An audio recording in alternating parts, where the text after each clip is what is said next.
Hello everyone. Welcome to our first knowledge clip about how to approach your writing assignment for the sustainability track. So we're going to go through the writing assignment that has been posted in your course outline, and I'll give some small tips and tricks to help you get started with considering the writing assignment, and also just some general ideas for each of the sections. So the writing assignment for your sustainability track is essentially all about the different factors regarding production and how that leads to negative impacts on climate change. So it is your task as the writer of this assignment to choose one of the above factors that essentially revolve around production and climate change, and focus on one of those with the literature and of course with AI, which is a new development this year, very interesting, and essentially get a better understanding. So for example, to what extent does this factor affect the climate, or does affect this part of a country or an ecosystem, and so on. So narrow it down, and that's where you can get your research question from. So of course, this year they've also split up the assignment into two parts. Firstly is the outline or the optional assignment, and then you have actually your full final draft assignment, which is the one that's worth 30% of the grade.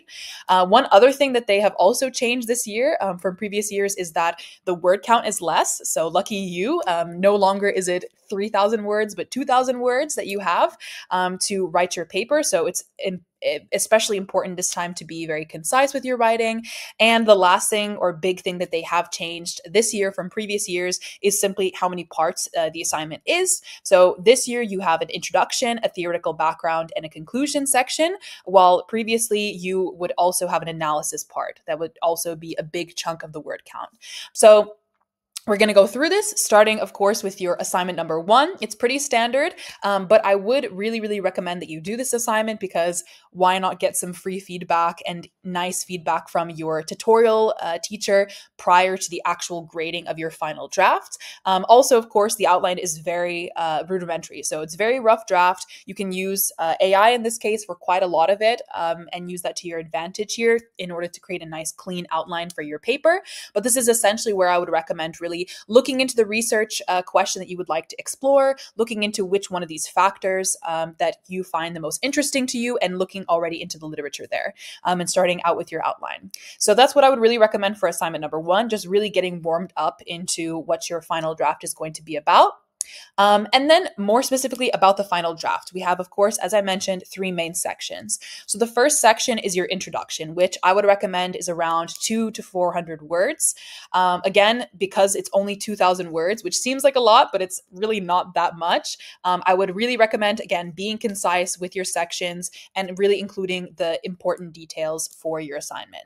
So in your introduction, again, as the title says, it's an introduction, setting the context, setting the problem, and also introducing your research question are some of the most crucial parts for the introduction. So you want to note what is your research question, why it's relevant, and also, of course, how you are going to solve this given some particular criteria or the structure of the paper, so on. Note that during this video in the document, anything that is not in italics is directly from the course outline, while the things that are in italics, for example, this, are just my own notes and suggestions. So feel free to pause the video at any time to have a look a little bit closer on what I would suggest, or what is a bit more of a description when it comes to these sections. So that's your introduction. Then we go to your theoretical background, which I would say is definitely the big part of your paper, since this is where you really are going into the literature, defining your key definitions, such as resource depletion, and then, of course, as well, the relationship between scarcity and depletion, which they've also asked you to define. So again, these are things that should directly relate to your research question, and this is also where you dive a bit more into the literature, into the relevance, and also into how it relates back to your research question and how you can answer, for example, the extent to which this factor has positively or negatively affected climate change. So that's something that is also really important to touch on in your theoretical background. Of course, use literature that has been given to you during the course. A lot of that is academic as well, and you can already easily tackle 4 to 5 academic papers just simply using the literature from your own course.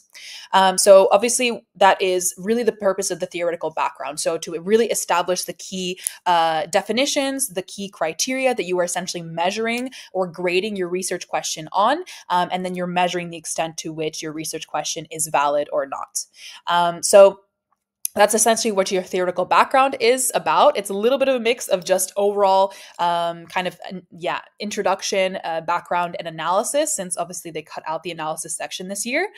So the theoretical background you can go a bit into depth with about the criteria and also research question.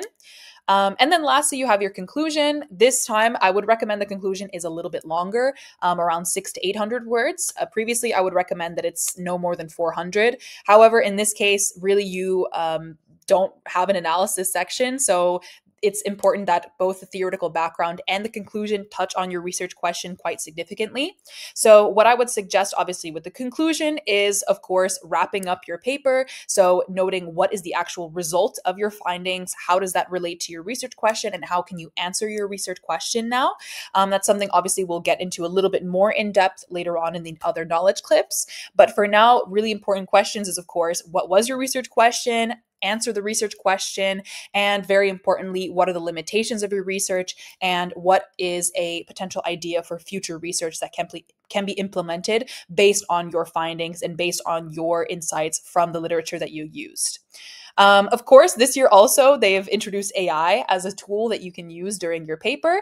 One thing that I will really stress about this is, again, you are not allowed to copy and paste output that you get from AI directly into your paper. So please make sure to avoid this mistake. You will get a lot of points docked off for this if you do not put things into your own words and do your own proper research with the literature. So do not think that just because this is AI that you're getting a free pass to have a robot write your entire writing assignment. So that's not the case. It's supposed to be a tool rather than the entire paper.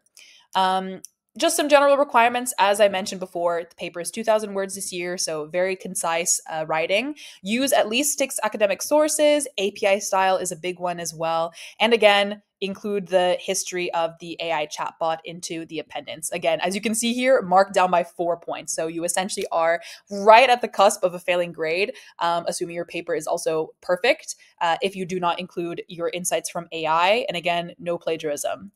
Some extra things that are really important to consider, just from my own personal experience of doing this writing assignment, especially when it was a big monster of 3,000 words, is of course start now. And I would, again, highly, highly recommend that you make your outline and you do the first assignment and you submit it, because then you're immediately getting feedback from the person who is literally going to grade your assignment at the end of the course. So why not get some feedback now and make those improvements to ensure that you get that high grade? Another thing that I would also really recommend is just, of course, just starting your literature search, isolating key terms, and looking into Google Scholar for academic sources. And lastly, another important thing to consider already from the get-go is to make sure things are already strictly in academic writing. So try to avoid personal pronouns, try to avoid personification of non-living items, no informal language, and again, make sure you know how to do your in-text citations correctly, because these are all things that can score you some very easy points, but also very easy points to lose if you don't do them correctly. So be careful about that, and you can really get started with these things now. And you still have quite a couple of days until your first assignment deadline anyways. So I would really recommend getting started now with at least just getting the bare bones. And then that will help you a lot with setting up the overall paper for the final deadline. So I hope this was helpful. Of course, we're going to explore each of the sections a little bit more in depth in later knowledge clips, but I hope this just was a nice introduction and a good start for you to start prepping your final assignment and get a good grade on that 30%. So thank you for your time, and I'll see you in the next knowledge clip.